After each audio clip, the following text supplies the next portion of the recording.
Power system analysis using ETAP software. Short circuit input data for ETAP.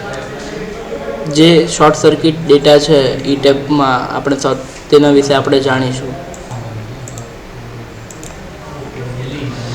Short circuit analysis એક important analysis છે power સિસ્ટમનું, અને એ જ્યારે આપણી ફોલ્ટી કન્ડિશન હોય ત્યારે એ એનાલિસિસ કરવામાં આવે છે. જેનું પાવર સિસ્ટમ જ્યારે ફોલ્ટી બિહેવિયર કરે, ફોલ્ટી કન્ડિશન હોય ત્યારે એનું એનાલિસિસ કરવામાં આવે. અને જ્યારે આપણે હાઈ ફોલ્ટ કરંટ હોય આપણી ઇક્વિપમેન્ટમાં, તે આપણો ઇક્વિપમેન્ટને ડેમેજ કરી શકે. જ્યારે હાઈ ફોલ્ટ કરંટ થાય તો એના માટે આપણે એ બધા ઇક્વિપમેન્ટ્સને બરાબર પ્રોપરલી ડિઝાઇન કરવા પડે. બધા ઇક્વિપમેન્ટ્સની વેલ્યુ એકદમ પરફેક્ટ મૂકવા પડે. તેના માટે આપણે શોર્ટ સર્કિટ એનાલિસિસ કરીએ છીએ. અને એ ડેટા બધા એકદમ એક્યુરેટ ડેટા હોવા જોઈએ અને એકદમ રિલાયબલ પરફોર્મ એકદમ સારી રીતે આપણે શોર્ટ સર્કિટ એનાલિસિસ કરી શકીએ તે પ્રમાણે બધા ડેટા હોવા જોઈએ. તો types of fault in power system, જેમ આપણે લાસ્ટલી જોયું છે કે ફોલ્ટ કયા છે આપણા પાવર સિસ્ટમના, જેમ કે સિમેટ્રિકલી અને અનસિમેટ્રિકલી જે બે ટાઈપના ફોલ્ટ છે, જેને આપણે બેલેન્સ ફોલ્ટ અને અનબેલેન્સ ફોલ્ટ તરીકે પણ ઓળખીએ છીએ.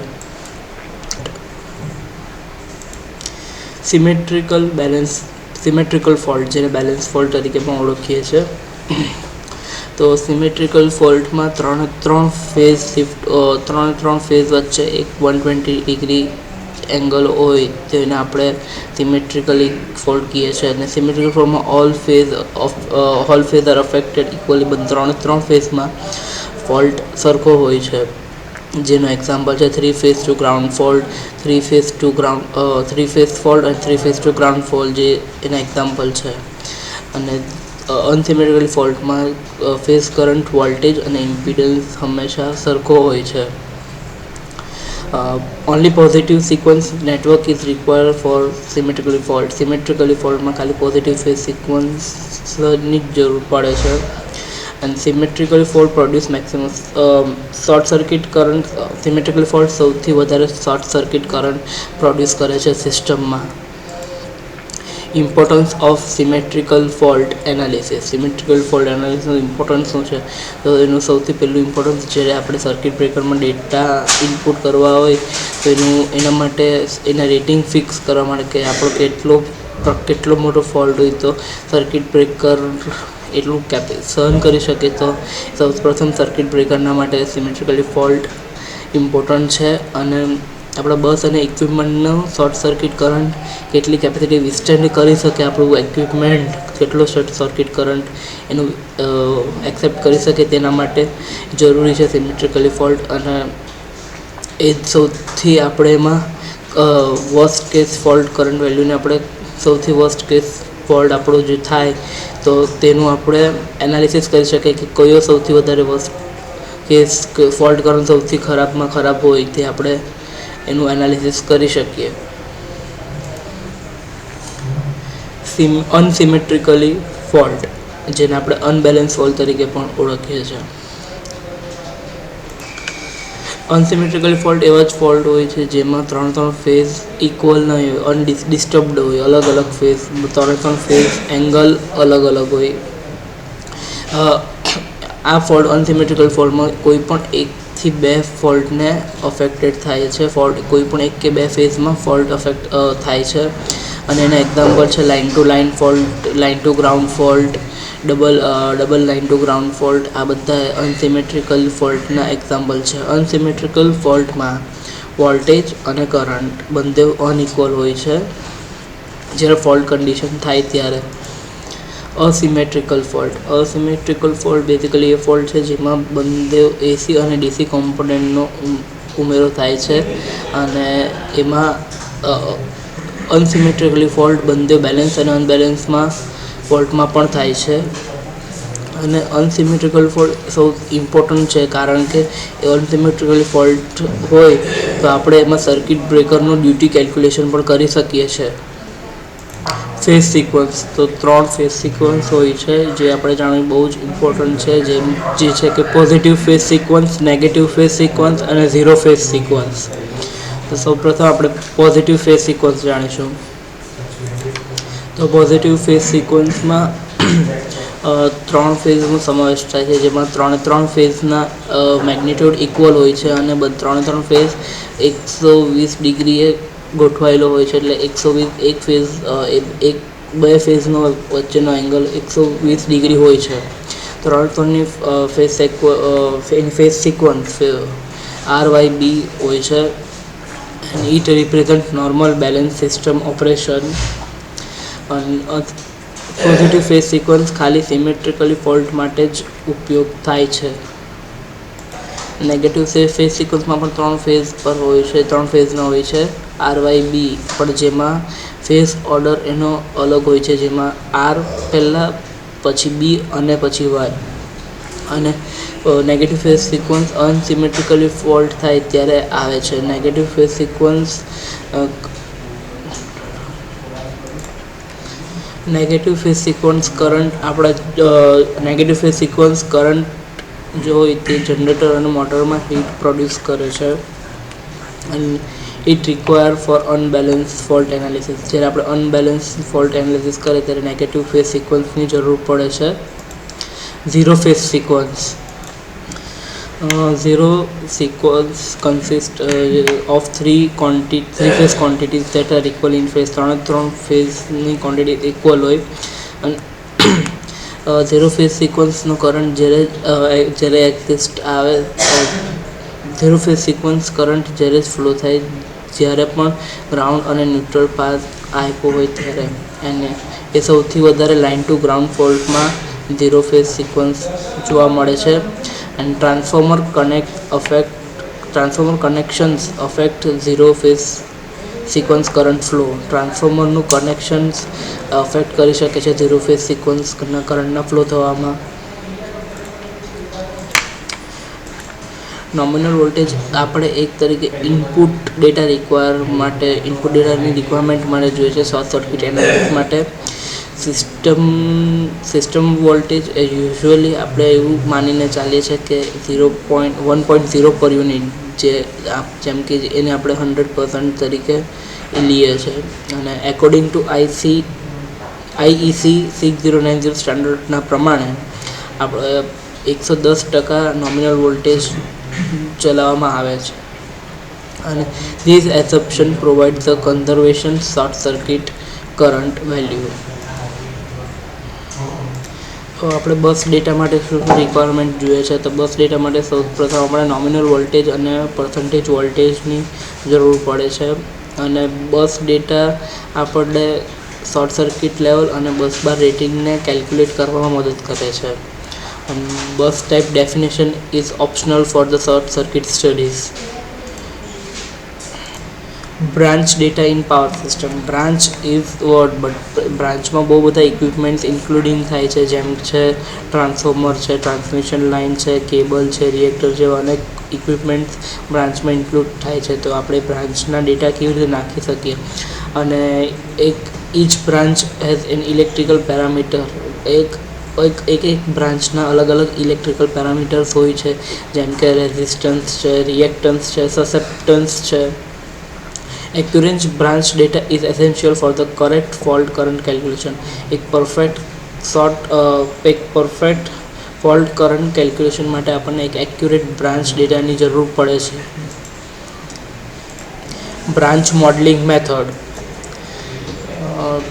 બ્રાન્ચ મોડેલિંગ મેથડમાં ટ્રાન્સમિશન લાઇન એન્ડ કેબલ એને આપણે ફિઝિકલ ડેટા કે એની સ્ટાન્ડર્ડ લાઇબ્રેરીમાંથી આપણે એના બ્રાન્ચમાં આપણે ડેટા અંદર ટ્રાન્સમિશન લાઇન અને કેબલ્સમાં આપણે અંદર ડાયરેક્ટ લાઇબ્રેરીમાંથી એના ડેટા આપણે ફિઝિકલી સેટ કરી શકીએ છીએ. Reactors and simple impedance elements are modelled by એના R અને X રેઝિસ્ટન્સ અને રિએક્ટન્સની વેલ્યુ પરથી આપણે એનું સેટ કરી શકીએ છીએ. Branch modelling determines impedance used during short circuit analysis. તો transmission line length and unit. Transmission લાઇનની લેન્થ અને એનો યુનિટ આપણે કેવી રીતે એના ડેટા ત્યાંથી કેવી નાખી શકીએ આપણે. ટ્રાન્સમિશન લાઇન ટ્રાન્સમિશન લાઇનની length and unit.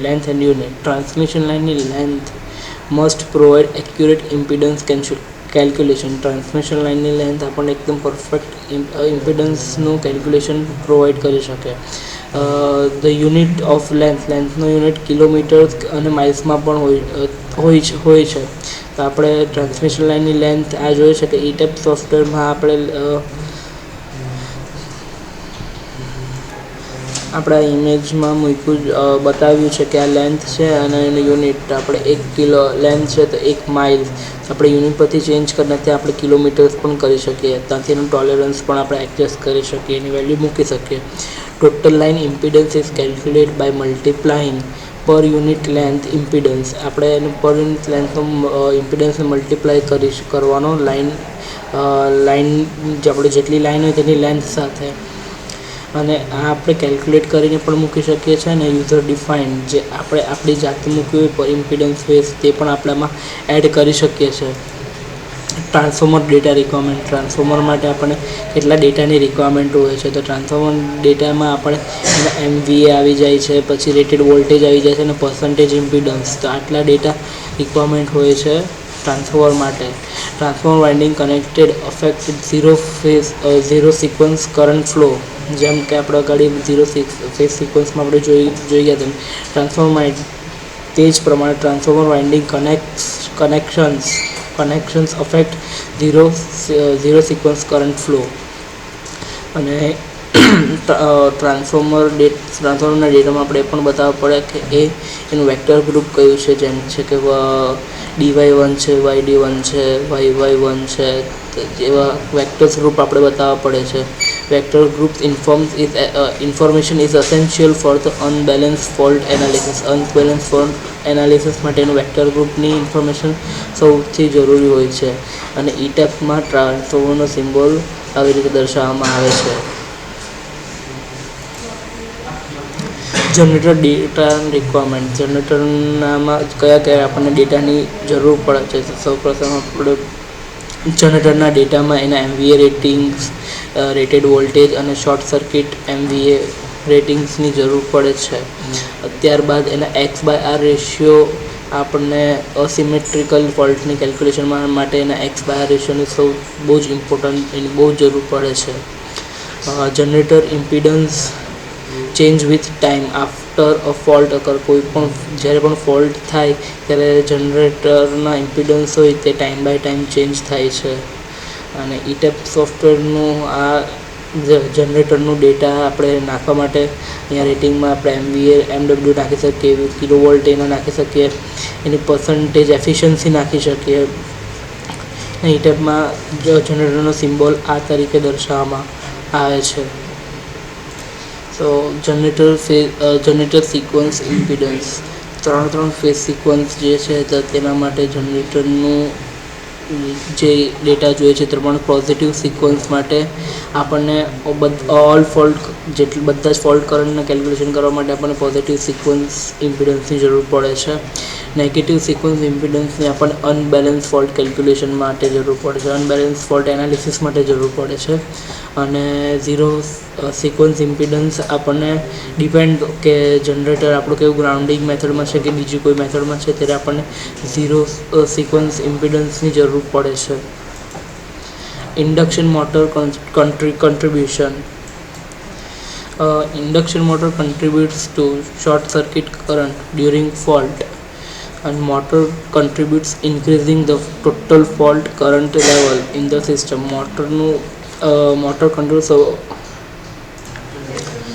Induction motor contribution. Induction મોટરનું શું કન્ટ્રીબ્યુશન છે તો આમાં ઇન્ડક્શન મોટર આપણને શોર્ટ સર્કિટ કરંટ આપે છે જ્યારે ફોલ્ટ અકર થાય છે ત્યારે. Motor contributes increasing the total fault current level in the system. અને મોટર ડેટા આપણને એકદમ એક્યુરેટ રિઝલ્ટ આપે છે મોટરના data. Induction motor data requirement. Induction મોટરમાં આપણને રેટેડ પાવર અને રેટેડ વોલ્ટેજ સૌ પ્રથમ ઇમ્પોર્ટન્ટ છે. અને તેના X/R રેશિયો અને રોટર કરંટ ડેટાની પણ આપણને એક રિક્વાયરમેન્ટ હોય છે અને આ ડેટાથી આપણે કેલ્ક્યુલેટ કરી શકીએ છીએ મોટરનો ફોલ્ટ કરંટ કન્ટ્રીબ્યુશન આપણે એનું કેલ્ક્યુલેટ કરી શકીએ છીએ. Rotor versus static equipment, rotating equipment અને સ્ટેટિક ઇક્વિપમેન્ટ વચ્ચે શું અંતર છે? તો એનો એક મેઇન એનો ડિફરન્સ જે છે કે રોટેટિંગ મશીન હંમેશા નેગેટિવ ફેઝ સિક્વન્સ પ્રોડ્યુસ કરે છે કમ્પોનન્ટ, અને સ્ટેટિક ઇક્વિપમેન્ટ્સ જેમ કે ટ્રાન્સફોર્મર છે કે લાઇન છે એ નેગેટિવ ફેઝ સિક્વન્સ પ્રોડ્યુસ કરતું નથી. અને ઝીરો ફેઝ સિક્વન્સ કરંટ જ્યારે જ એક્ઝિસ્ટમાં આવે છે જ્યારે ગ્રાઉન્ડિંગ પ્રેઝન્ટ હોય ત્યારે. મોટર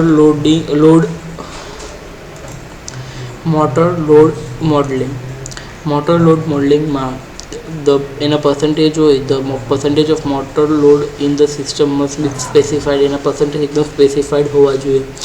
મોટર લોડ પર્સન્ટેજને આપણે ઇક્વિવેલન્ટ ઇમ્પિડન્સમાં કન્વર્ટ કરીએ છીએ અને એ કન્વર્ટ કરવાથી આપણને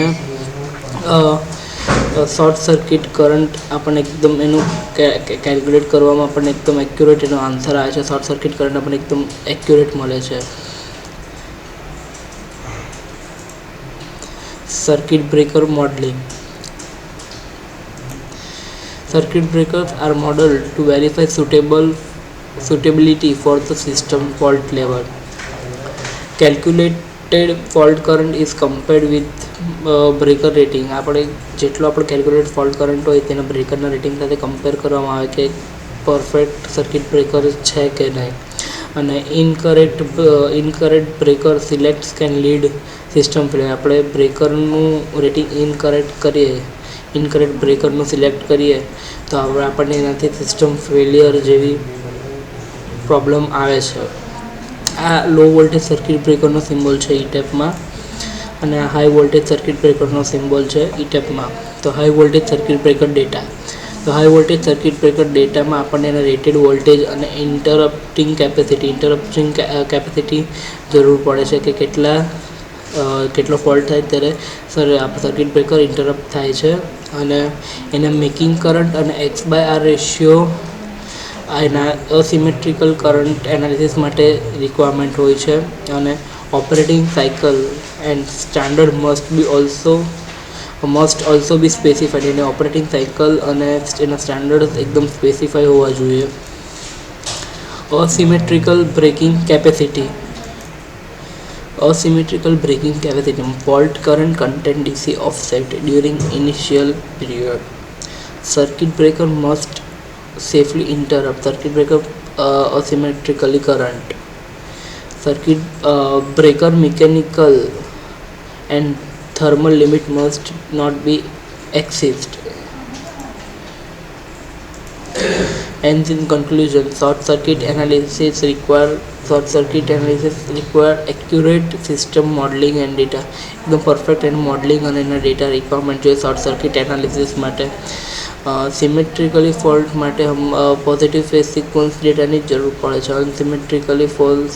અનસિમેટ્રિકલ ફોલ્ટ માટે આપણને પોઝિટિવ, નેગેટિવ અને ઝીરો ફેઝ સિક્વન્સ ત્રણ ડેટાની જરૂર પડે છે. અને પ્રોપર એનાલિસિસ કરવાથી આપણને safe, reliable and economical system design બનાવવામાં મદદરૂપ થાય છે.